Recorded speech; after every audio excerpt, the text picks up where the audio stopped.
What is going on, guys? ESG here, back with a new FPL video.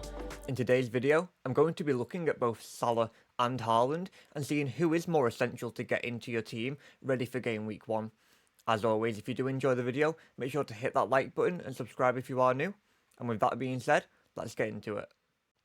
So to start off with, I'm going to be having a look at how both players performed last season, starting off with Erling Haaland. So looking at Haaland's stats, he got 217 points with 27 goals and 8 assists, which is 35 goal involvements in total.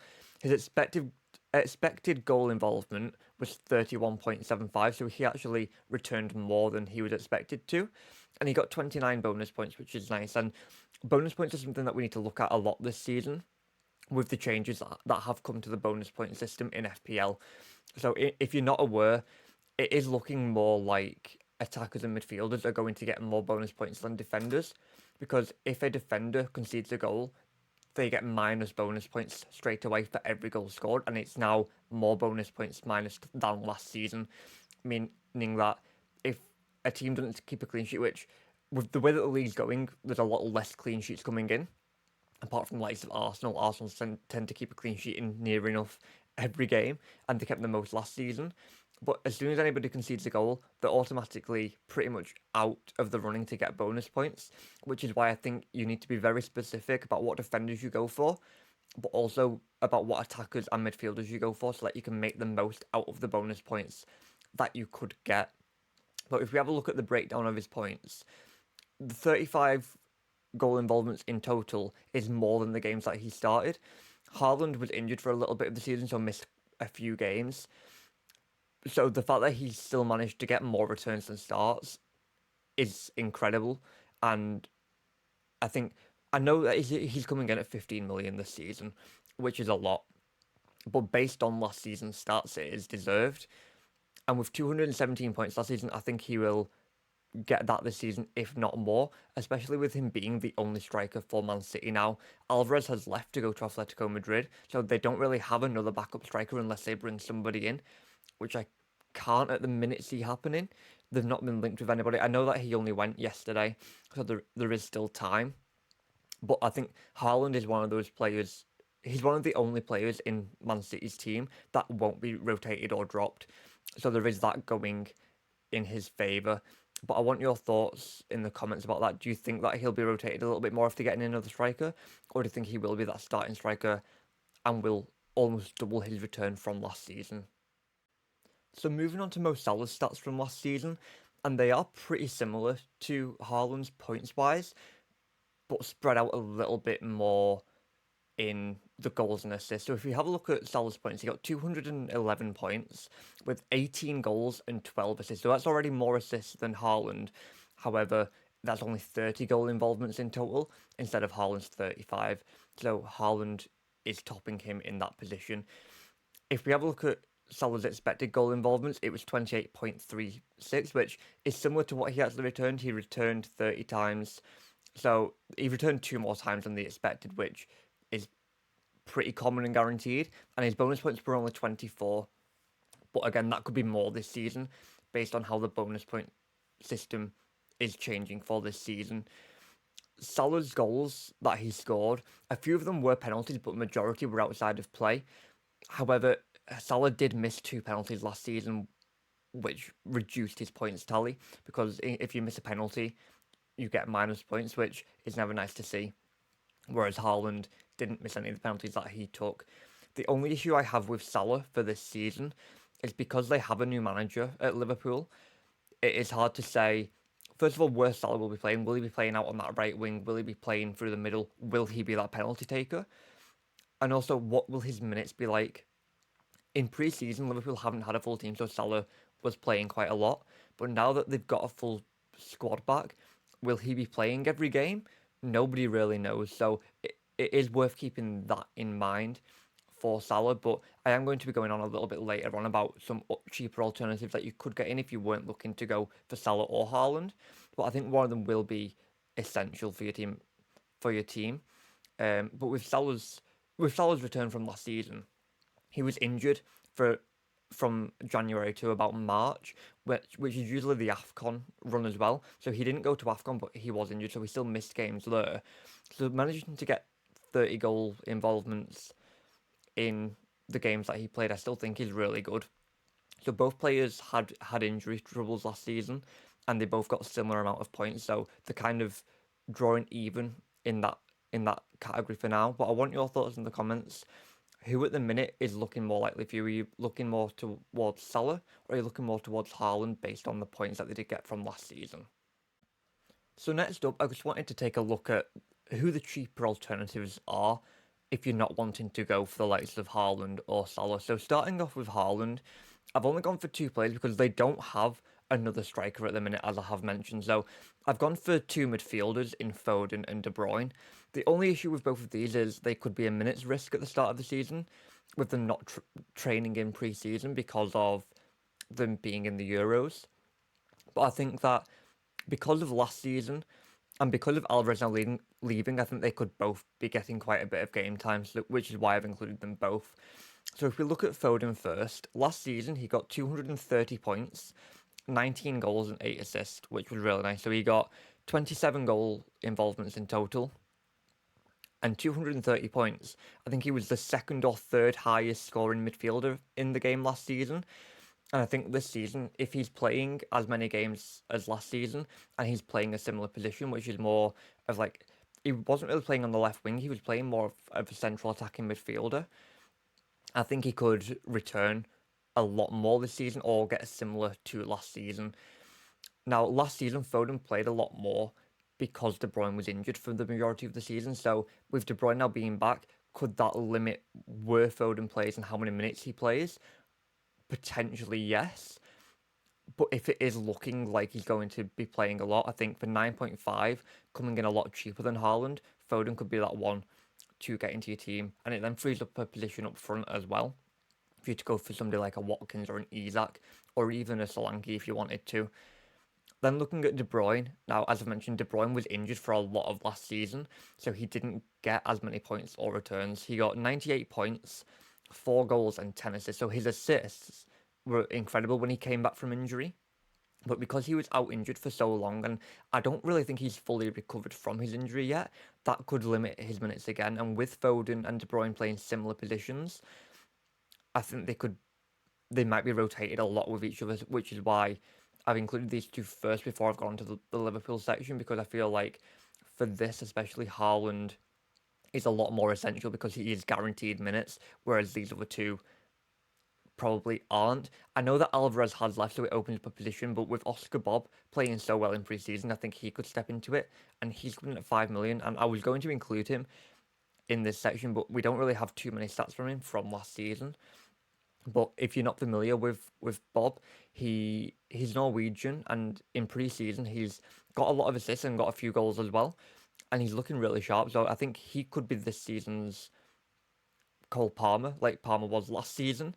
But he's definitely one to watch. But if you are looking for a more expensive option instead of a more expensive option that is cheaper than Haaland, Foden and De Bruyne are the two to go for. It's just up to you which one you think will start more and get more returns when the season starts. So moving on to the alternatives for Mo Salah, I've gone for three players all in the same price range. So I've gone for Diogo Jota, Luis Diaz and Darwin Núñez. I think they're all good in their own way, depending on who's going to be playing majority of the season. And I've gone from who I think is going to be the best option to the worst option. So starting off with Diogo Jota, I think he would be the best alternative for Salah. He's in pre-season, he's been playing more of a central striker role, which if he's doing that come the start of the season, I think he can get on the score sheet quite a lot, whether it be with a goal or an assist. Last season, he was injured for a lot of games, and I think when I looked, he only started 14 games all season. And in those 14 games, he got 10 goals and 7 assists. That's 17 returns in 14 starts, which is really nice. Jota is one of those players who has such an impact whether he's off the bench or starting. And I think this season, if he's starting a lot more, he'll be an even bigger impact. He got 110 points, which isn't as much as the other two, but as I mentioned, he was injured for quite a bit of the season. And then even when he came back from his injury, he then got another injury towards the end of the season, so he didn't manage to finish the season on a high, unfortunately. But when he was fit, he scored in a lot of games and got a lot of assists in the games that he did play. So that's why I think, personally, he is the best option as an alternative if he is going to be starting majority of games. Moving on to Luis Diaz, it's still uncertain about who's going to be starting on the left-hand side for Liverpool this season, which is why I've put Diaz as the second option. I do feel like Diaz is still going to start over Gakpo on that left-hand side, but it does also depend on the likes of Carvalho. If he stays, will he get more minutes, or will we end up bringing in somebody else? I know that Liverpool have been linked with Anthony Gordon. I can't personally see anything happening there, but if something does happen, will he end up taking minutes off Diaz? So there is that to keep in mind. But if we look at Diaz's stats from last season, they're not great. He had 32 starts from what I can remember, and he only got 142 points with 8 goals and 7 assists, so his returns were not great at all last season.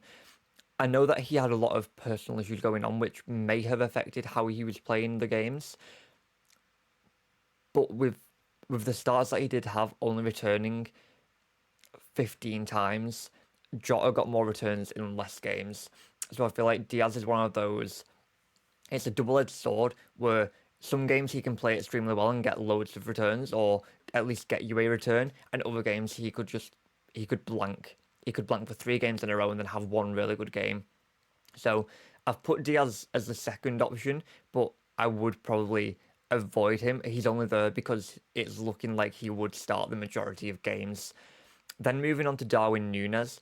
Again, his stats aren't the prettiest. 11 goals and 11 assists. So it's 22 returns, which were nice, but only 132 points.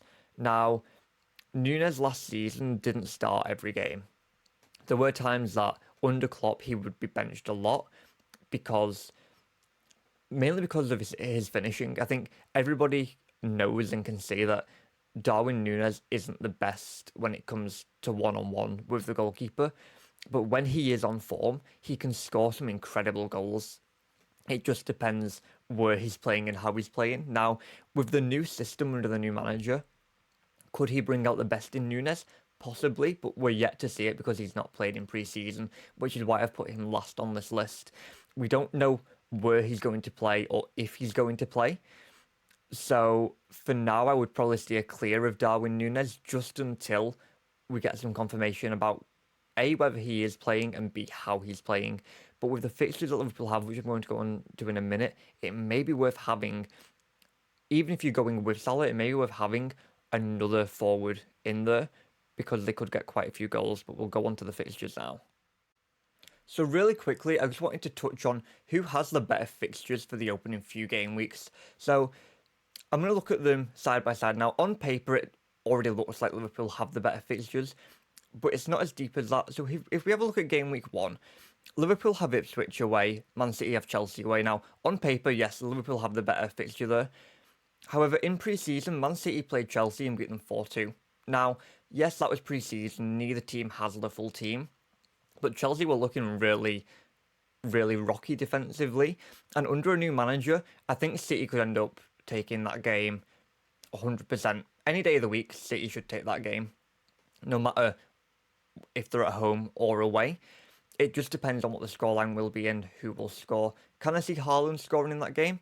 Most probably yes, but I can also see Salah scoring against Ipswich. So for both of them games, I would personally say that they are probably level about who has the better game. Moving on to game week 2, Liverpool have Brentford at home. Man City have Ipswich at home. Already, Man City have the better game there. Ipswich are a newly promoted side against the Premier League champions from last season. I could probably see Haaland potentially getting a hat-trick in that game, which would mean he is a potential triple captaincy option for that game, which I think quite a few managers will do if they are going with Haaland. And that could put them out in the lead of the general overall scoreboard quite a lot. But I want your thoughts on that game week especially. Will you be going with Haaland just for that game week and triple captaining him, or will you be looking elsewhere to get Man City assets in who could return? Moving on to game week 3, Liverpool have Man United away, Man City have West Ham away. A bit of a tricky game for Liverpool, but Liverpool did beat Man United 3-0 in a pre-season friendly. And with Man United, not having the full team, because especially with injuries, the new defender that they signed is injured. A couple of other players are injured. Højlund's out for a few weeks, so I can't see him playing in that game. Liverpool could take that game. Man City against West Ham, they should win that, even though it's away from home and West Ham have a new manager and have made some nice signings. I can probably see Man City taking that game. I think there's only a couple of teams that I could actually see beating Man City this season, and those first four are not them. Moving on to game week 4, Liverpool have Nottingham Forest at home. Man City have Brentford at home. I think, again, on paper, both of those are similar games. I can see them both getting a win in that game, so you could go for either, and they would be a great captain for you, whether it's Salah or Haaland. I can see them both returning in both of those games. And then moving on to game week 5, Liverpool have Bournemouth at home. Man City have Arsenal at home. Now, for Man City, that is a really hard game against Arsenal. And I could probably see it being a 0-0 draw like it was last season. I personally think Arsenal might sit with everybody behind the ball again and maybe be lucky and get a counter-attack. But I can't really see Haaland returning in that game. Whereas with Liverpool's game against Bournemouth, I could see at home, I could see it being a 3-0 win. Salah gets 1 goal, maybe 2 goals. But I want your thoughts in the comments about those opening 5 fixtures. I know that on paper they look more in Liverpool's favour, but overall I would say they are decently balanced, with Liverpool edging it just a little bit. But I want your thoughts in the comments about that. So now that I've looked into each player, I wanted to have a look at the pros and cons of both, starting off with Erling Haaland. Now, the pros of Haaland are nice. So he's a guaranteed starter, we already know that. He's definitely the penalty taker, we definitely know that as well, and he's not a rotation risk. With Man City not having another backup striker at the minute, Haaland is just guaranteed minutes no matter what. He's guaranteed a goal scorer when he's on penalties, and with him playing as the number 9 and staying forward, he's always that target man for them. So no matter what, he should get on the score sheet. The cons of Haaland, however, being 15 million means that he takes up a lot of your budget, and it links to that second point. You would need to go cheaper in other positions, which would mean that you could potentially end up missing out on some other essential players, especially in defence. If you are going for Haaland, chances are you then need to go without Salah, which a lot of people are willing to do, because even without Salah and just Haaland, you can get a decently strong team. But if you wanted to go with Salah and Haaland, which personally I think is going to be hard to do, just because it takes up so much budget having both of them, you then need to go really, really, really cheap elsewhere, and it could end up affecting your overall points tally in total. So that's the only con of having Haaland and Salah, but Haaland, especially with him being 2.5 more expensive than Salah, that it would mean that you have to go cheaper elsewhere, which could end up affecting your points tally further down the line. So moving on to Mo Salah's pros and cons, in my opinion, Salah has more pros than Haaland does. Starting off with him being 2.5 million cheaper than Haaland, that means that you can then invest those funds elsewhere in the pitch and get more expensive players in other positions. So in midfield, you could get Salah and Son, Saka, Palmer, or you could go more expensive in the defence, which we will get on to soon. For the second point, I've got him down as the penalty taker. Now, as it stands, it does look like he will be that penalty taker. And I know I mentioned previously he might not be, but that's only because we don't know how Liverpool will line up under the new manager. But chances are Salah will be that penalty taker. He's got the reputation of being the penalty taker under Klopp, and I can't really see that changing under Slot. Moving on to the third point, again, it allows you to have more expensive players in. And I'm going to touch on the defence here. If you went for Haaland and Salah, or you just went for Haaland, you would probably need to go a little bit cheaper in your defence. Whereas with Salah, because you have 2.5 million more, it means that instead of having another 4.5 million defender, you could bump that up to a 6 million defender, or even a 7 million defender in Trent Alexander-Arnold. So I feel like with having that 2.5 million spur, it allows you to invest a lot more in your defence. Now, I know there are a lot of nice 4.5 million defenders, but I do feel like those 6 million and 7 million defenders do top them, and they will, at least 1 or 2 of them will be essential to have in your team come game week 1. I've got for the fourth point, he's going to be a frequent starter. Now, most likely, with it being Salah, he will be a frequent starter. It just depends on his minutes after that. But I do think that he will get the majority of minutes. He'll play on that right-hand side. He'll be on the score sheet quite a lot, which is why I've got that in there. And then coming on to that fifth point, really nice opening fixtures. In my opinion, Liverpool's opening fixtures are better than Man City's opening fixtures. So for me, for the first 5 or 6 game weeks, Salah does top Haaland for that. And then after that, you could look at by then you should have hopefully built up some transfers, so you can easily transfer players out and get Haaland in when his fixtures get a lot nicer. Because after game week 6, Man City's fixtures get really nice and Liverpool's get a little bit more tricky. So you could look to move away from Salah then and get Haaland in. But for the opening few, I would say Salah has the better fixtures on paper, no matter what. Coming on to the cons of Salah, I've got the first one being new manager and new system.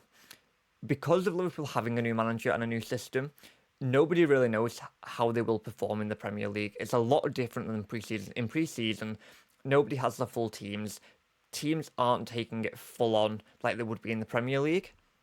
So there is that to keep in mind. With it being a new manager and new system, nobody really knows how Liverpool will play. And they could actually do worse than they have in pre-season. Now, in pre-season, they only lost against Preston North End in a behind closed door match. I know they still have 2 pre-season games to play, which are at home, which haven't been played yet. They're being played on Sunday. So we'll have a bit more of an idea then who is going to be in that starting 11. But if it is looking like Salah is going to be starting and he's playing a nice position, then that con automatically goes and he could end up being essential for your teams. And then the other one I've got, there are cheaper alternatives. Now, for Haaland, there aren't many cheap alternatives. But for Salah, I think there are. You've got the likes of Darwin Núñez, Cody Gakpo, Luis Diaz, Diogo Jota. You've even got Harvey Elliott, who's playing well in pre-season. So there are cheaper alternatives for Liverpool. It just depends who will play.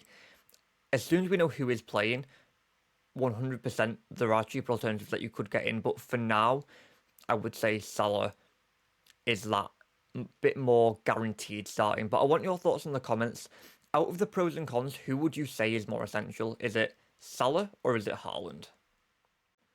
So now that we've looked at both players and we've looked at the fixtures, the alternatives, the pros and cons, who actually is more essential? And I know that a lot of you clicked on this video because you want a solid answer of who's more essential, but in reality, they're both essential in their own way, and you can't say that one of them is more essential than the other. Now, is it going to be hard to get them both into your team? 100% yes, and you will have to sacrifice players elsewhere.